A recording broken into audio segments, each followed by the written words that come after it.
right, we will go ahead and get started this morning. Thanks for joining us for another wild conversation. I'm here with Erin Maye Quade, who is the Advocacy Director at Gender Justice. Just a few things before we get started. This is a webinar, and so all of our attendees are on mute. If you have questions, which we absolutely encourage, please type those into the Q&A box, and our moderator will go ahead and direct those to Erin. If we do need to restart this webinar for any reason, please check your email for a new link, and we are recording this session as well. Thank you for joining. This is a program of WILD. WILD's mission is to harness the collective power of TCW's membership to remedy systemic anti-Black racism in the Twin Cities by partnering with and amplifying the work of existing community organizations. I'll go ahead and introduce our excellent moderator, Lucas Castor. Lucas is a civil rights and plaintiffs employment attorney at Nichols Castor. He's a member of the Minnesota Advisory Committee to the U.S. Commission on Civil Rights, and he is the recruiting lead for our Emerging Leaders Group. All right, and with that, we will go ahead and get started. Great, thank you, Liz. I appreciate that, and welcome to everybody who's in attendance. As Liz referenced, we're here for our fifth installment of Wild Conversations regarding addressing systemic racism and community safety. And we're excited to welcome Erin Maye Quade today, who is the current Advocacy Director at Gender Justice and a former member of the U.S. Or the Minnesota House of Representatives, I should say. It's almost a promotion there. That was quick, right? That was quick. Yeah. Thank you to you and welcome this morning. We appreciate you joining us today. Thanks for having me. I'm glad to be here. Yeah. So I want to start today and talk a little bit about your background, where you came from. I understand you at least grew up part of your time in Apple Valley and then ended up going to school here. Can you explain that a little bit to us? Yeah, so I'm Erin Maye Quade. I use she, her pronouns. I was born and raised in Apple Valley, where I live now. We're coming live to you from Apple Valley, Minnesota. And I went to the University of St. Thomas, where I majored in political science, justice and peace studies, and theology. So war, religion, and politics, the three things you're never supposed to talk about. Those were my majors. I was a hit at dinner parties. And after that, I got my start in community organizing, working in politics, and I worked for Barack Obama in his first presidential campaign. I worked for Governor Dayton, now Attorney General, then Congressman Keith Ellison, then myself. I was elected to the Minnesota House of Representatives in 2016 and represented my community that I was born and raised in for a term there, ran for Lieutenant Governor, lost a primary, joined Gender Justice as the Advocacy Director, and here we are. So talk to us a little bit about your experience in the legislature. Was that something you always thought you would be interested in? And how was that experience when you actually got there? Yeah, so no, I did not expect to be a state representative officials. I really love policy work. Like, the thing I miss most about being a legislator is committee. And I wonder how many other of my former colleagues share that. Like, most people don't like committee. I love committee. I love like digging into the language of bills. And so, you know, I was moved by the issue of childhood hunger. It had grown in my community 385% in the 10 years since I graduated from high school.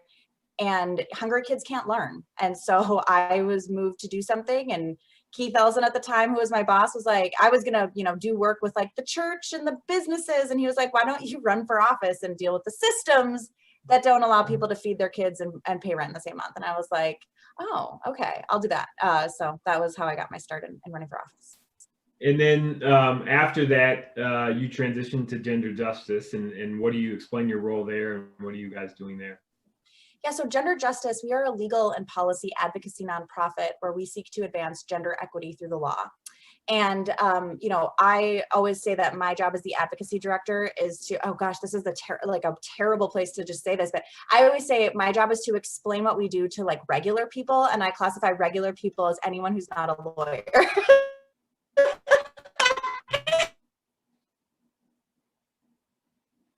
We're not a direct service organization.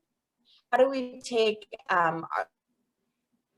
our clients and the issues that they're facing, and we can help people understand where barriers to gender equity lie. How do we fix them in the law? How do we take challenges to the Minnesota Human Rights Act, or actually enforce the Human Rights Act and make sure that we have a state that's a place where everyone can thrive. So, and you know, wealthy people and not wealthy people, although it tends to, you know, err on the side of wealthy people, less so now.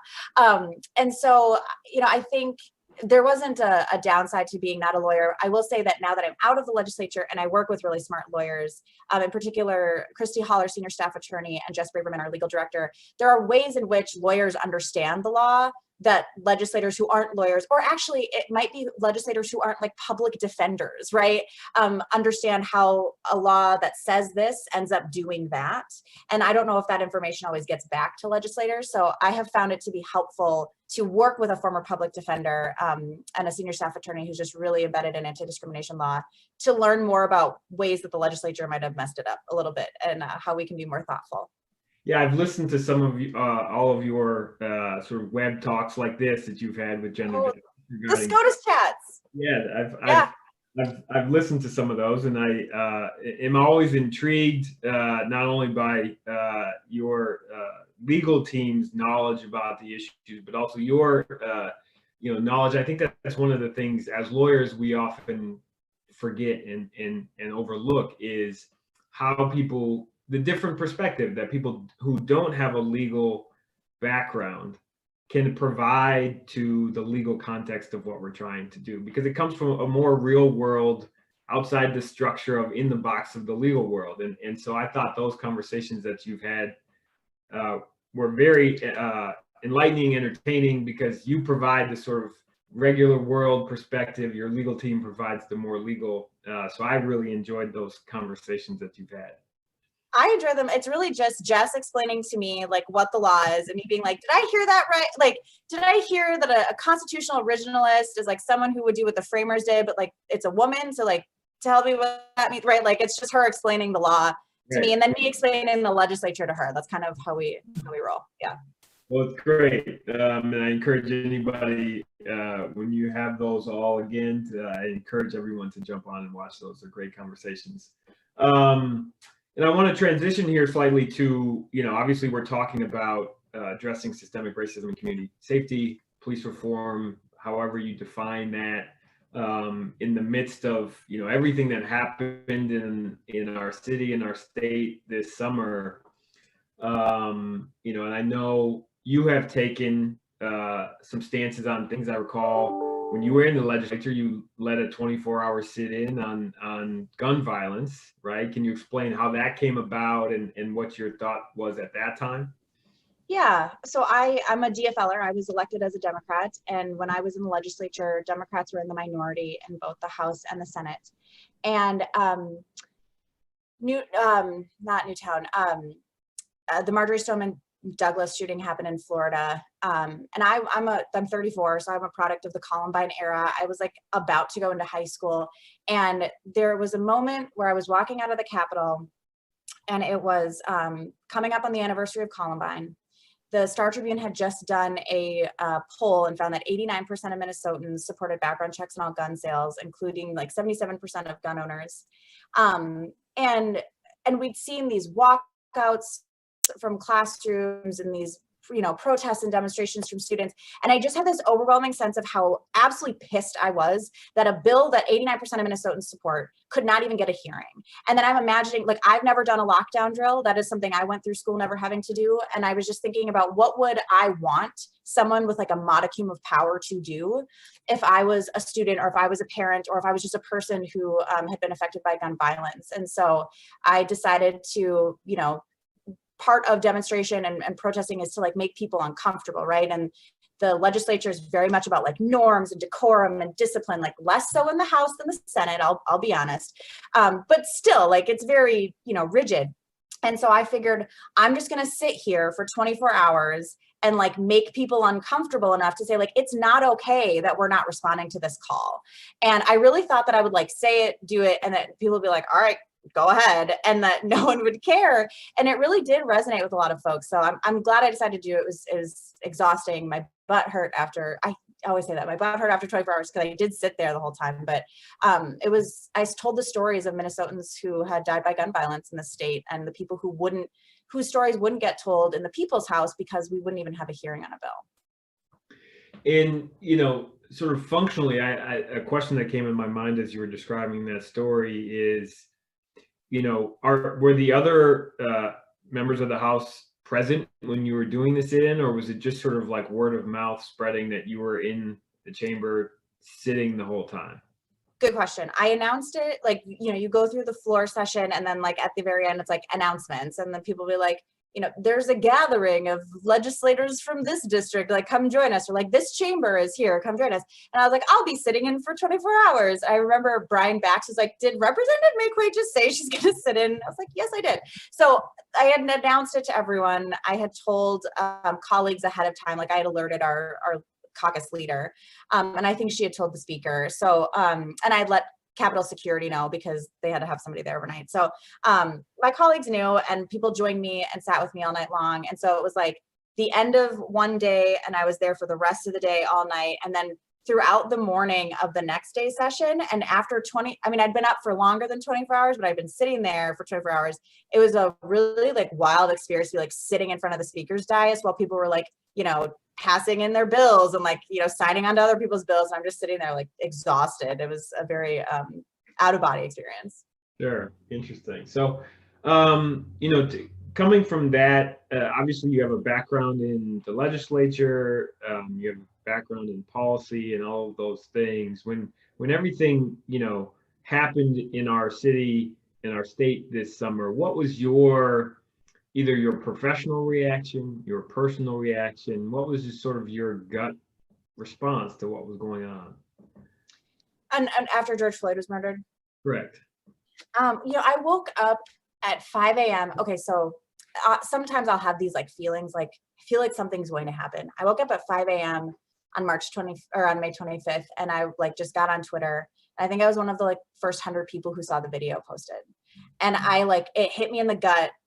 I mean, we've seen so many of these videos, Sandra Bland, we've seen Walter Scott, we've seen Eric Garner, like we've just seen so many of these videos, and it just hits you in this way that you almost have to like shut down in order to protect yourself from like the overwhelming grief and rage that can go through you. So I like put the phone down, I went back to sleep because I was like, when I get up actually for this day, like it's gonna be a day.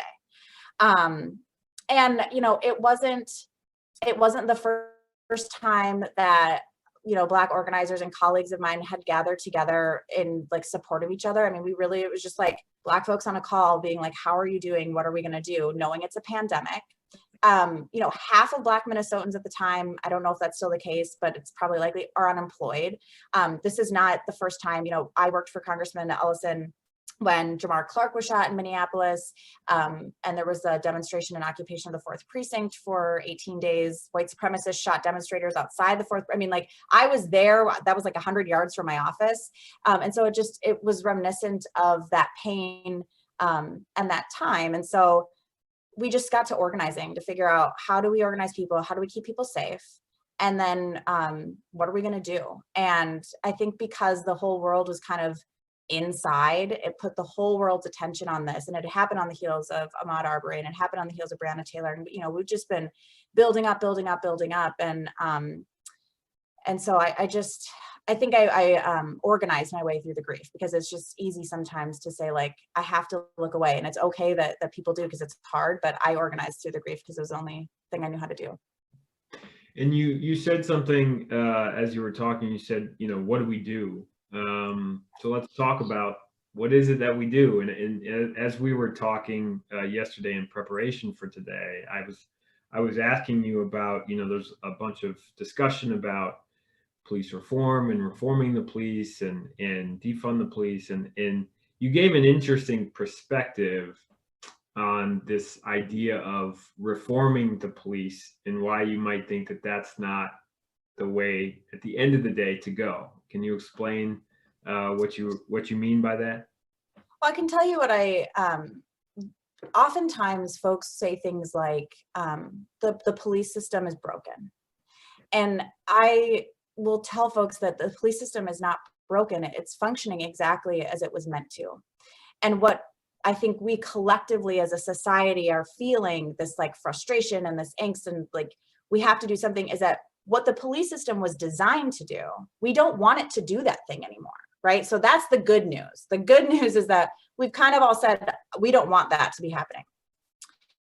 But the reason that the police system exists, right? It was created out of slave patrols, and it was meant to protect property. And then, you know, when enslaved people were property at the time, return them to their owners on plantations. And after emancipation, you know, and Black folks were free to roam, I guess, throughout the country, you started seeing more the Jim Crow era laws. You saw these mass terrorist events where they burned down like Black Wall Street, and they called them race riots, right? But you know, attacking a Black community is not a riot, it's just a terrorist attack. And so you started to see the passing of bills, the ascription of criminality to Black people. It's why in the Minnesota state constitution, it said there shall be neither slavery nor indentured servitude except as punishment for a crime. And so by ascribing criminality to Black folks, it was a way to control their movements, where they could go, what we could do, what, you know, houses we could buy, what schools we could go to, could we go to the pool? Answer is no. And the police system was used to use, it was the tool of enforcement for those racist policies, right? And so over time, I think we've come to think of the police system as something that protects and serves, but that's not what it was designed to do. What it was designed to do was to control the movements and actions and behaviors of Black people, and then, you know, Indigenous people, immigrant communities, low-income people, people with mental illness, right? It's kind of expanded over time, and to protect property. And so what we run into in this feeling of just like, we don't know what to do, right, as a collective, is because we are confronting the fact that we have a system whose function we don't want anymore, right? We don't want the outcomes. And so I think it's on us to dream about what is it that we want? What are we trying to achieve? And then what system gets us there? And what, you know, speaking of that, what do you envision as, you know, changing that system, or as you said, reimagining, you know, getting basically a new system? What do you envision as part of that process to get there? How do you see that new system existing? That's a good question. I mean, I think the first thing I'll say too is that I don't live in the city of Minneapolis. I live in the city of Apple Valley. And I think this is a deeply local and community conversation that people should be having. Policing in Apple Valley is different than policing in Minneapolis, which is different than policing in Zumbrota. I always go like A to Z, right? Apple Valley to Zumbrota, or Alexandria to Zumbrota, right? Different communities. And so I think each community needs to have a conversation about like, what are the needs, right? Who is being harmed and how? And then how do we stop that? Because I think we can all agree that, well, I shouldn't say we all, I shouldn't speak for anybody else. I think the general idea with the police system was that this is a form of safety and protection. But we know that that's actually not what we're getting. And so what does provide safety? I always say safety is an outcome of an invested in and healthy community, right? It's not something that you can like enforce. It is a product of a healthy and invested in community. And so how do we invest in our community to achieve safety? How do we invest in people? How do we rehumanize people, right? Because let's be clear, the police system requires dehumanization of both the people in it and the people being policed, right? It's not healthy for any person who's in it.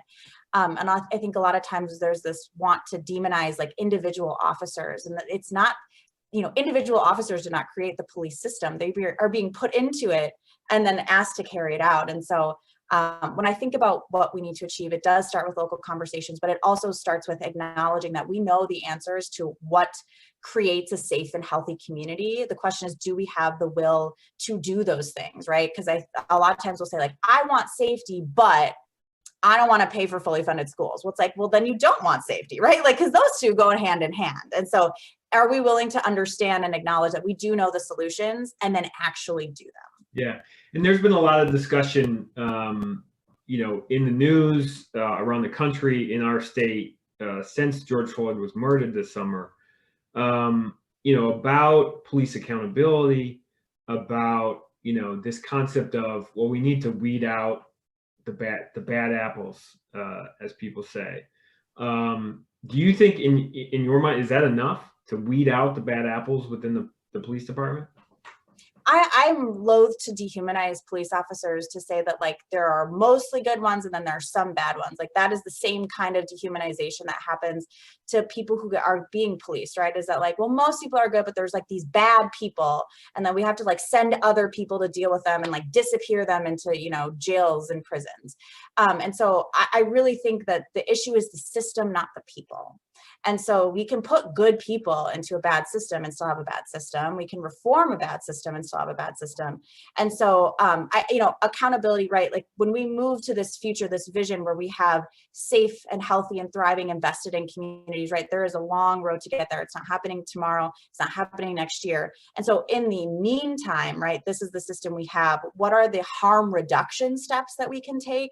And I do think that there are places there to talk about, and not even accountability, but just what is, I mean, police are agents of the state. They are agents of us. And, you know, I was talking about before when I was in the legislature, there's a lot of like decorum. There's not a lot of laws that govern you, right? It's discipline. Democracy requires discipline. And, you know, you think about the military, right? They're agents of our government and our country when they're in other countries. And it's why they're so strict about like this uniform. Because when you're at war, if you're not disciplined, like it kind of goes haywire.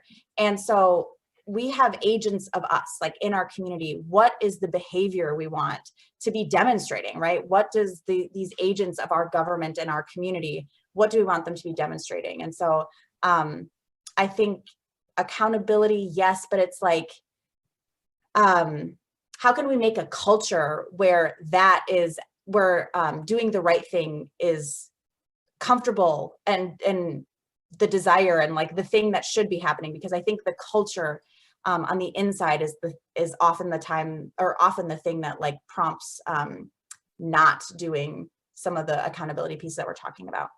Yeah, and you referenced, you know, this culture of trying to get whoever it is to do the right thing, whether it's police officers, whether it's the general public. And you know, when we were talking yesterday, you referenced, you know, this idea of we tend to focus as a culture on with respect to criminality and the you know, the general public, that, you know, the police are there to stop crime, to prevent crime, to remedy crime. And you had a different perspective on what actually causes crime and what we can do to prevent it, other than more police on the ground, more jails, more cells, things like that. Can you explain what your perspective was on how we can, as a society, work to prevent crime in a more sustainable way, I think? Sure. I mean, the first is that crime is a construct, right? Like people designed all the systems, we made all the laws. And so, I was sharing with you, like if I came into your house and I poisoned your water, like I would be guilty of a crime for poisoning you, right? But if I was the city manager of Flint, Michigan and poisoned an entire city of people, there's no culpability there.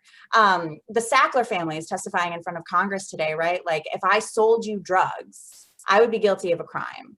But if I made a drug, lied to the doctors who I was telling it to, be like, it's not addictive at all, and got them to sell it to everybody and got them hooked, apparently that's not a crime, right? If I stole $100 from you, that's a crime.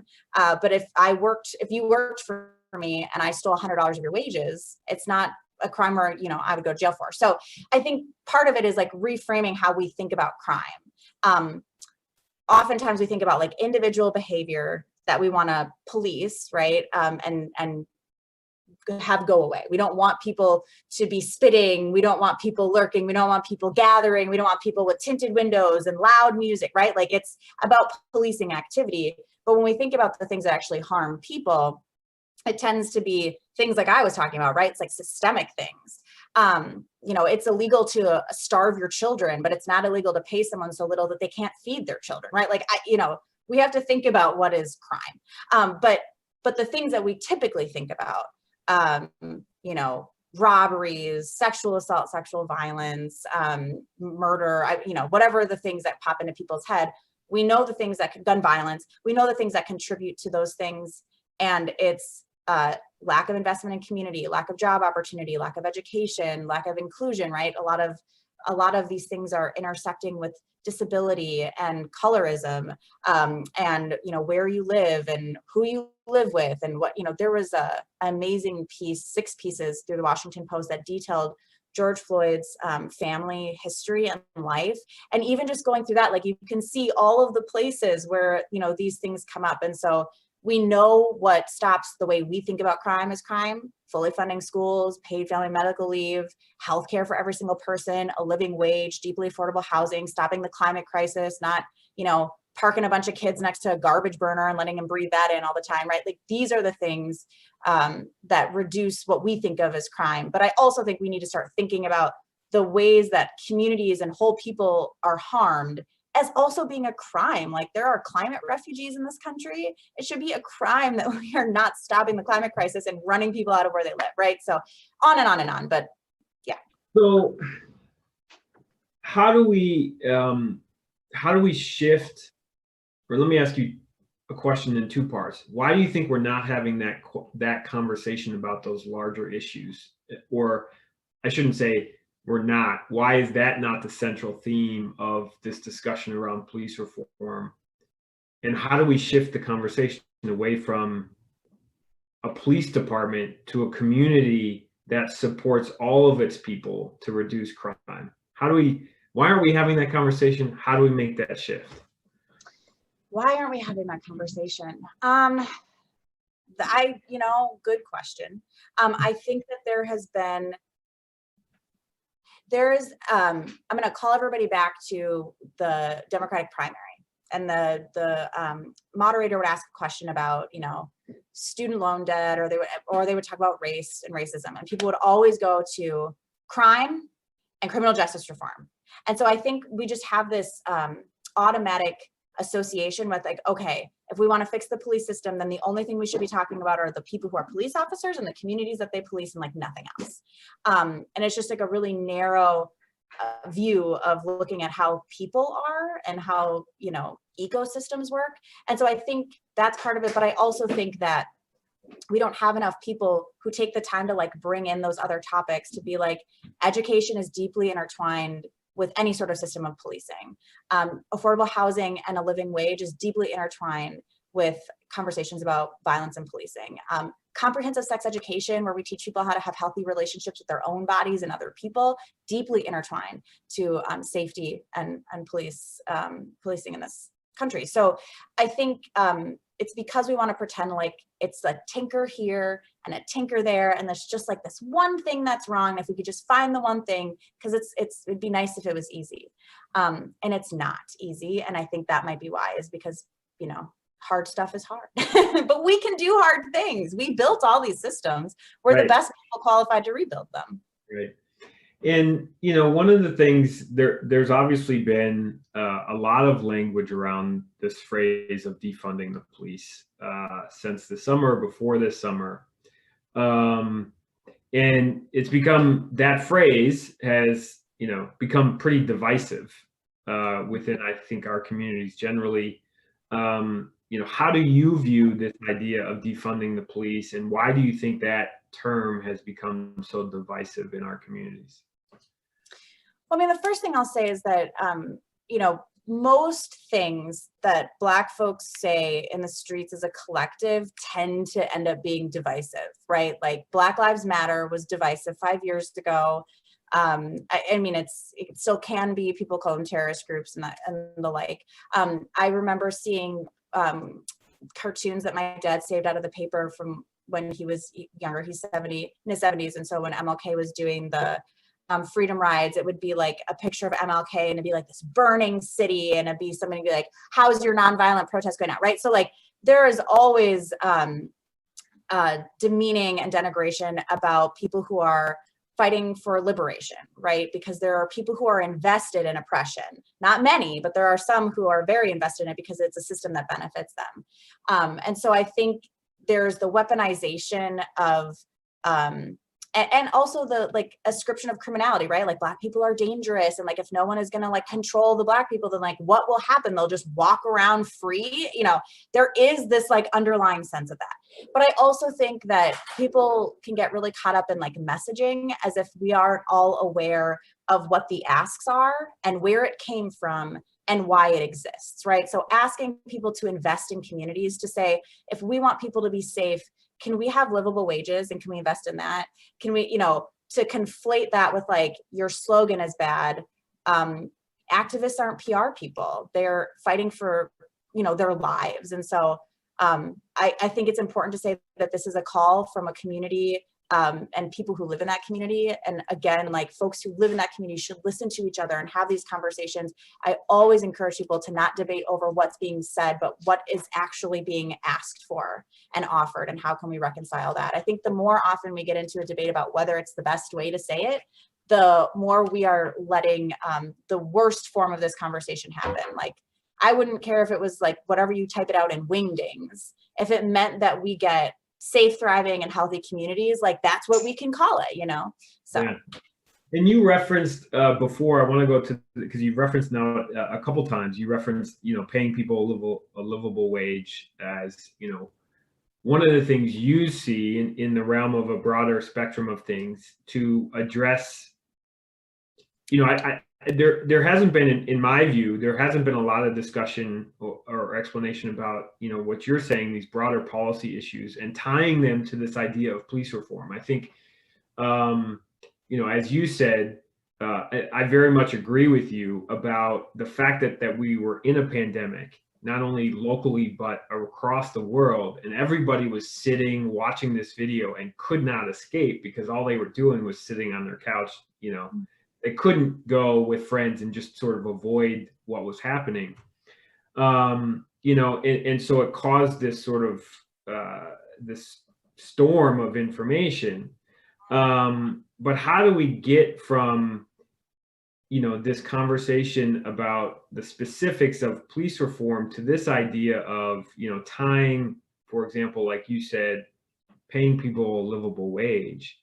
How do we have that, you know, how do you see that connecting to this idea of police reform or defunding the police? I want to try to kind of hit that concept home, because I haven't seen people having that conversation. And I want to know, like, how do you tie those two things together, and how do we start having that conversation? Yeah, I mean, I think if you talk to law enforcement officers, particularly in bigger cities, but really anywhere in the state or the country, they can tell you, as they've told me, right? Like, I can't help people make ends meet at the end of the month. I can't, you know, pay their rent for them. I can't help them access healthcare they can't afford. I can't help them get to their job, you know, if they don't have a car, or if the taillight in their car is out and they've given, you know, their license is suspended, you know, blah, blah, blah, blah, blah, right? And so I think you will hear from law enforcement over and over again that like the things that they are called to attend to are usually far outside the scope of even their described job. And so you think about the causes of like crime as we think about it, right? It tends to be lack of opportunity, poverty, or being stuck in cycles and systems, right? And so if you think about like being incarcerated, right? How does society feel about you if you like stole something because you needed it or wanted it or whatever? Now you're incarcerated, and now you're just like in a cell where no one, like, you don't have healthcare there either. You're just kind of sitting around. Programming might come in and out. And then when you're released, you have, you know, it's just like, it's the cycle on purpose, right? It's designed to be a cycle. And so that tells you then, how does your community and how does your state feel about you? Well, then how do you feel about your community? How do you feel about your state, right? So we dehumanize folks so much. Paying people enough money to live is like one of the most basic ways we can say there is dignity in all work, and every person has inherent worth and dignity, that no matter what job you have, you are a person who deserves to live a life with stable housing and enough food, and, you know, have joy and all that kind of stuff, and be free. And so when I talk about like a livable wage, it's just such a basic way of saying you are a person with worth who deserves to live a full life. And we have said in law that the least you can be paid is enough to live. And that's not what it says in law right now. That is not what it says. I can confirm that. One of the things in preparation, I read an article that was an interview with you in response to some of the legislature's proposals for bills in response to the events this summer in George Floyd's murder, about banning chokeholds and getting the warrior training and things of that nature.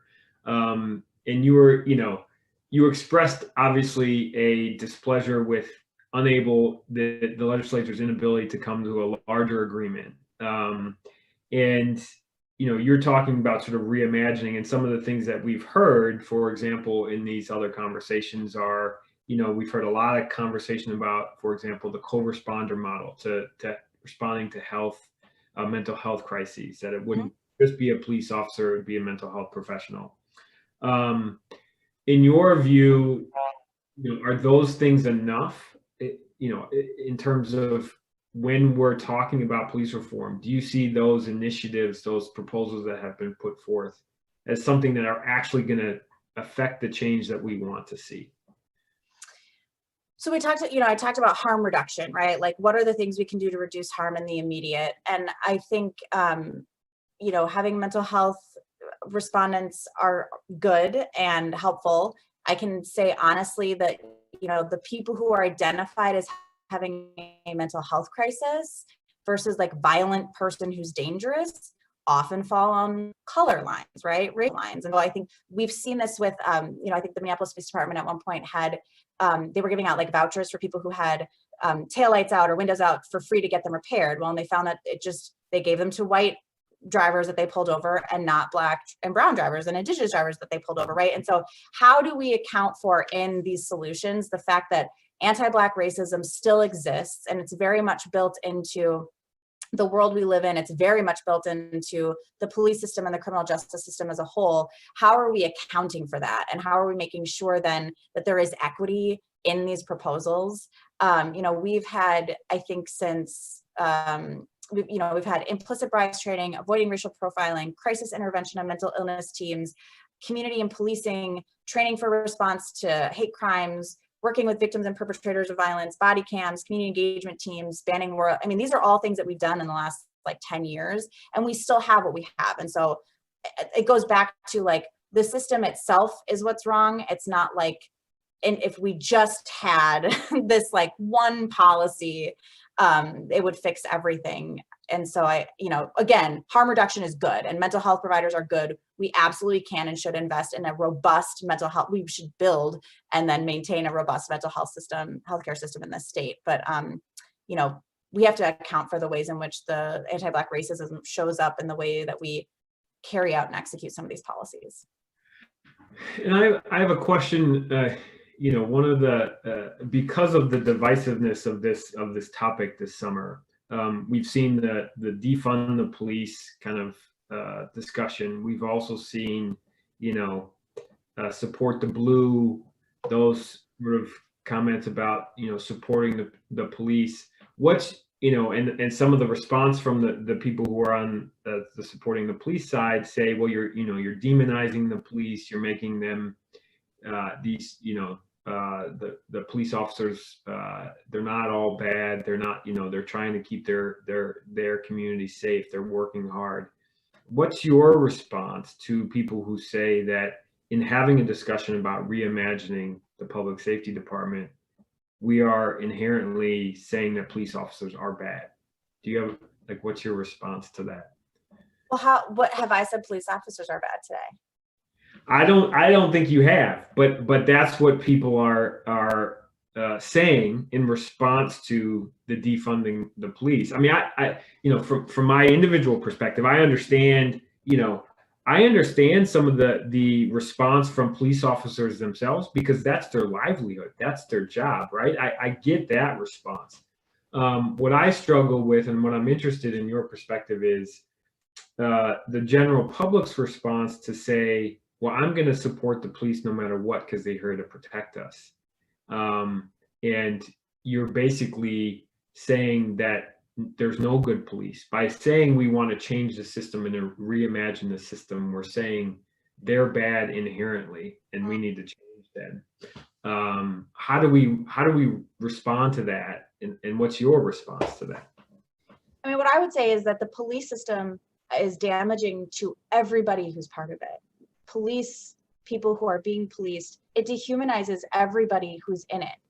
The number of times, right, that we talk about PTSD that police officers experience, that's very real. And it's because we are asking law enforcement officers most often to deal with the issues that we're like, la, la, la, la, la, I don't want to hear about it. Why don't you go deal with it? And then when we teach people to view people they're policing, right, which is what warrior style training has done, as a threat, as an enemy, and that you are always in danger from them, that's how they'll treat those folks. And then you start seeing each other as opposition. And so my assertion always is that the police system is harming everybody who's in it. And we have all the evidence in the world that we need for that. And so by talking about reimagining it, that includes law enforcement, because as an organizer, right, my goal is to organize myself out of a job. I would love for gender justice to not have to exist anymore because we have achieved gender equity. And my hope is that for law enforcement officers, they hope that we get to a world in which the way they imagine themselves serving and protecting community is no longer necessary, right? And so it is not to say like, you're bad and we hate you. It's to say the system is not serving us at all. How can we work together to create what it is that we do want? And we need the perspective and the experiences of people who have been tasked to deal with the things that, you know, lawmakers and communities have so long ignored, to say like, what are you seeing, right? Because it is traumatic and it is hard and it is, you know, a lot. So how can we understand what that is and then actually address root cause? And you referenced, you know, this idea of reimagining. Do you, in your mind, do you envision, you know, say we get to this ideal place that we're talking about with respect to community safety, do you envision police or some version of police still existing? Sure. I mean, it's reimagining, right? Like what is it that we want? And I guess my question back to you would be, in this world that we've reimagined, for what purpose? Like, what is it that we are looking for that thing? Because I think so often it's like, this is really random. I have never watched a makeup YouTube tutorial until like 2 weeks ago. I'm not really into makeup, but I was watching one and she had like all these different brushes and she's like, this brush is for this thing and this brush is for, and I was like, well, I'm going to stop watching this. I have one brush. But it's like, okay, how can we get, this is such a wonderful analogy that I'm just sure just applies to everybody. How can we get the right makeup brush for the right thing? And so I think it's asking like, what is that thing that we would use the police system for? Because it's actually not about like the individual officers, right? It's about what's the system.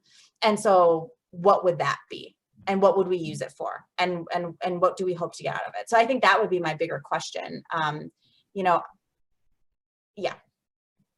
And what do you talked earlier on about, you know, the origin of police and public safety and where that came from. And you asked me this question yesterday, and I'm going to ask it back to you now. What do you think the police are providing to us today that we're unwilling to get rid of in this reimagining process? Would you mind answering first? Because your answer for me was actually really helpful. It's such a personal thing that it gives insight to where people's minds are at when we talk about this. Yeah, I mean, I think you know, one of the things that I said yesterday was I heard something recently that was talking about police and you know, I think as someone who was formerly a criminal defense lawyer and being in the system and experiencing different things, I have this differing view or competing view of how I view the criminal justice system, how I view police generally. And it's a struggle between, I think, how I grew up and the function of growing up in a society that is used to that function of police, and that they're in a position of authority and we should respect them, and you know, that they should never be sort of demonized in some way, and that they provide us some sense of order. And that was that was what I heard the other day that sort of struck me was police, as we see them, provides a structure of order that the majority is comfortable with. Mm. If we take away that order, it calls into question our own comfort. Mm. So that was sort of my answer yesterday. So I'll ask it back to you. What do you think the police provide in the public? Well, and I think I should talk about it in terms of like, what do police provide for me? And I can say, you know, as a Black woman who is very light skinned, who is tiny, like I'm 5'2", you know, we all have a collective thickening going on. So I'm not like quite as like weight tiny as I used to be, but I'm still pretty short. And I'm young and I'm very feminine. So I'm rather non-threatening. And so my proximity to whiteness means that often police provide for me personally, like a safety, right? Like I am quite sure that if I needed something, if I needed to call the police, that they would believe me, that they would take me seriously, that they would not, you know, if I called the police and they showed up, they wouldn't think that I was the person maybe that I called the police on. And that's true, right? Like that is a privilege that I live with. I do think that it's important for every person to ask themselves, especially if they're struggling with this, like, I want to support, you know, what folks are asking for. I want to support this reimagining and I'm scared, to like really interrogate that. What is the fear, and or what is it that exists for you now that you're scared of not existing in the future? Because I think so often when we think about reimagining, we say, okay, nothing changes and then the police go away. Well, that's terrifying, right? Like nothing else changes and then the police go away. And for some people, that's not terrifying, actually. They're like, that would be a much like lower level of anxiety for me. But I think we need to ask, what is it that we need, right? So I think sometimes people think of police as preventing crime. That's not really a function they do. They show up after a crime has happened usually, but they don't provide victim services, right? And we don't actually do that much. We have some support at the state level for victim services, but not nearly enough. And so like, what's the actual purpose? And right now, a lot of times it's like protection of property. And then it is kind of helping to facilitate removal of people that make us uncomfortable from society. That really is what we have tasked them with that. That is what we have said police should do. That is not something they just like came into work and were like, hey, you know what we should do? Like, that is what we as a society have tasked law enforcement with. And as we've done that, then we've continued to criminalize poverty. We criminalize mental illness. We criminalize disability. We criminalize substance use disorder. And so then we further task law enforcement with just like dealing with that, make it go away. And so I would say that they have been called to do that. That is the like community call we have made. How do we stop doing that? Instead of saying, can you make that person go away? Let's say, how can we get this person help? And we've really allowed ourselves to put like this layer of dehumanization between each other, whether it is us as community members, whether it's us as, you know, community member to law enforcement officer, and back and forth. It really has required us to forget about the humanity of every single person in order to be like those people, whatever those people are, right? And that is the thing, when we were talking before about like the, you know, people who are on this side and people who are on this side, like I'm never going to buy into the dehumanization of any people who are part of this, because we are all humans with inherent worth and dignity. And it's time that we start talking to each other like that and hearing each other, and then thinking of solutions that root that humanity at the center. Mm-hmm. And you were saying we see the function of police as taking those people whoever it is that we're uncomfortable by and moving them away from us. And a thought came into my mind that I have thought for a long time, especially as someone who was a criminal defense lawyer. I was always struck when I would go to my clients. I was in Milwaukee, but most of the time I had to go visit my clients 45 minutes away. They weren't in the city. There wasn't, you know, there was a small jail in the city, you know, for people who were arrested and held for a short amount of time. But even from a pretrial before they were convicted, they would be held way far away in the middle of nowhere. And do you think that that is sort of a function of what you are saying, that basically take these people away, I don't want to see them deal with them? Right. That's actually what we do. It's like, move them away. And do one of the things we talked about yesterday, and I brought up to you because, we had a discussion with Andrea Brown last time, who's the public defender and was the chair of the Police Conduct and Oversight Commission. And one of the themes in her discussion was this idea of what do we do in the meantime? Mhm. Let's have that larger reimagining discussion. But what do we do now to affect the people who are affected on a daily basis by our current system? How do you see that? What do we do in the meantime? Yeah. So in the meantime, I think it's that we start investing in those systems that we know reduce the stated needs that we have for the police system itself.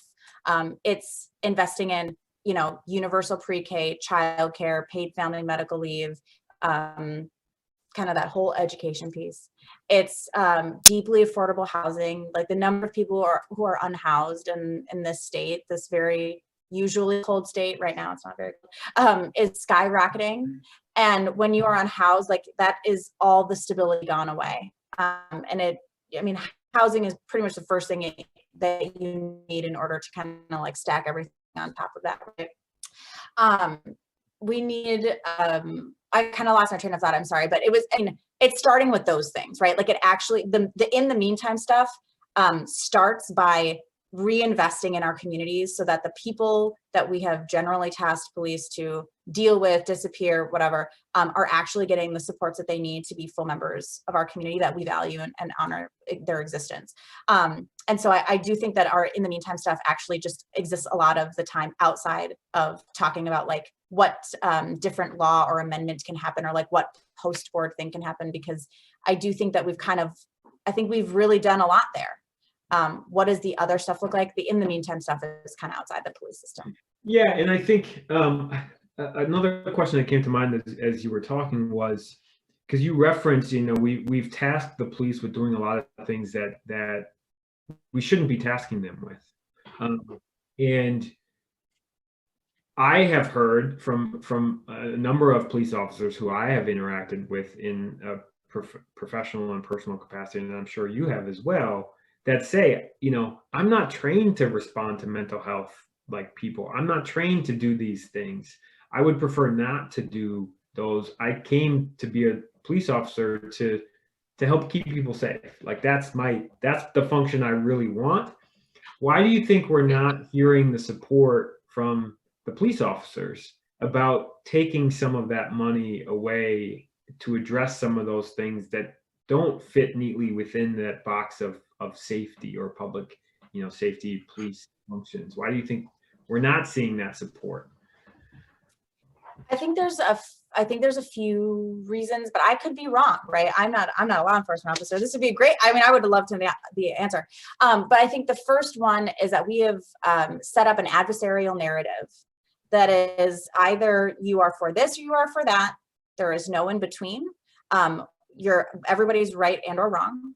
And that it is actually not about a critique of the system, it's a critique of me. And I think a lot about, I did a lot of work with education, with the teacher. I love this district. I went to all my schools in this district. So I would spend Fridays when we weren't in the legislature in any classroom in this district that I could.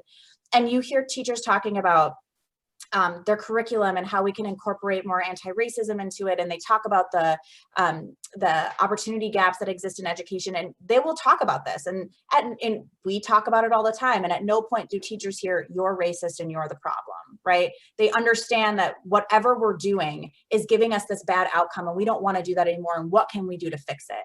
And so I think we have to lean more into that mentality of this isn't what we want the outcomes to be anymore. So how do we change that? But it really has become an adversarial relationship. So the first thought is the system that I'm in, you don't like, and therefore you hate me, and therefore we are at odds with each other. So I think that's a little bit of it. I think it's also really hard for us to think about what we haven't had before. that's just a function of being non-imaginative people.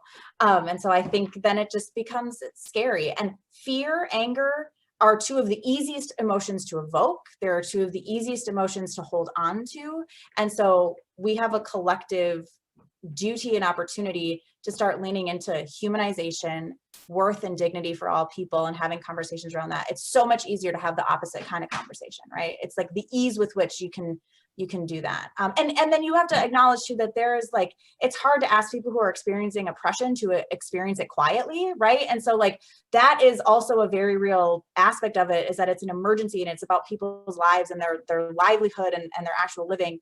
I did a teletown hall 3 weeks ago where we had 600 Black Minnesotans on a phone doing a live teletown hall, answering questions like, what would make your life easier? Press 1 if it's this, press 2 if it's this. 46% of people who answered, and it's entire state of Minnesota, 46% of people who answered the question, what is the number one concern you have right now, was police being able to hurt me or my family without consequences. And that was just, I mean, it was in November, and I was really surprised about that, right? I obviously know it's a concern. I certainly know that it's a conversation that's happening in Minneapolis, but it was all over the state, 46%. And then I had a grandma ask me, I have a grandson who lives with me and he won't leave the house because he's scared of police. And I don't know what to do. What do I do? And I was like, I don't know, so these are like the lived experiences of people right now. And so that is a level of urgency that also requires us to hear that and hear that it is about their lives and livelihood. And it's not about the system in which that's inflicting that oppression. It's about the oppression they're experiencing. And I think that's like, we try to like put it as like well, it's this or this. And it's like oppression is really bad. So we like definitely should stop that. I don't know if that answered the full question, but I do think that that's some of where we get into the place. Yeah, and I think I'll ask you one more question. I wanted to, what you said made me think of this idea that I've been circling around personally is sort of the demonizing the other and how much what I have challenged in myself is that shuts down on any conversation on either side, right? And it's a comfort thing. It's a I don't want to question what I believe and what I think is comfortable. So I'm just going to say, you're wrong, I'm right. I don't have to do the actual hard work to get to a solution. And that is something that, so when I've had that reaction, because it's easy to have that reaction, I had to sort of stop and question myself as to why I'm having that reaction. But I want to ask you one last question as we end here. In your view, what can people do? What can people do to move this, move the needle forward, take the first step? What can the public do? Well, I mean, the public is big, right? So there's a lot of things that a lot of different pieces can do. And some of it is already happening, right? People are starting to have conversations about white supremacy, anti-Black racism. What does that look like? I think it is inherent. It is important for every person to really assess, like, what does white supremacy look like in your industry? Like, how is your industry built around it? And so what does it mean to interrupt those characteristics of white supremacy in your industry? I think people with power and privilege absolutely should be the ones who are out front saying, like, hey, I hear that there's fear around changing things, but can we listen to folks who are experiencing oppression and work with them to stop that? Because that, at the end of the day, is the thing that's happening that absolutely has to stop. And people with power and privilege are in the best place to be listened to and taken seriously, because a lot of times, it's not until someone who's like not invested in the thing that starts fighting for it that people start listening. It's like, well, of course gay people want to get married, but when straight people cared about gay people getting married, it was like, well, it's a different story. And so I do think that people with power and privilege who actually probably have investment and benefit from it being the way it is, saying, I am comfortable acknowledging that I'm comfortable with this the way it is, and it should stop because it's oppressing other people, and I'm willing to be part of what does all of our liberation look like, right? It's having conversations with friends, it's having conversations with your colleagues, it's doing things like this. But I think, especially for people with power and privilege, showing up to your legislators, to your city council members, to your county commissioners, to whomever it is that wields those levers of power, to be like, I want you to do this thing, right? And I'm going to be there with you when you do this thing. Like, we have to show up. It's a participatory thing, democracy, right? We got to keep showing up for it. And so it's the way we designed it, just is how it is. And if it's not participatory, then it's like, an authoritarian, and that's terrible. We don't want that. So. My dad always says it's, 90% of the battle is just showing up. It is. That is so true. It's the advice I give to college students. I'm like, just go to the thing. Just go to the thing. Right. You just show up. It's most of it. Yeah. Well, that's all the time we have. Erin, I really appreciate your time today in discussing how you envision reimagining the police and the criminal justice system and public safety. So we really appreciate your time. We hope you have a wonderful holiday. And hopefully you'll join us for some of these further talks again. Happy to, glad to. Thank you so much for having me. This was a great conversation. I'm gonna hopefully tune into other ones. Sure. That's great. We have another one coming up, I think January 21st with Nikema Levy-Armstrong. That's our next one. If I'm not there, will you tell her hi for me? Okay. I will. Thank you very much. Have a great day. You too. Bye-bye.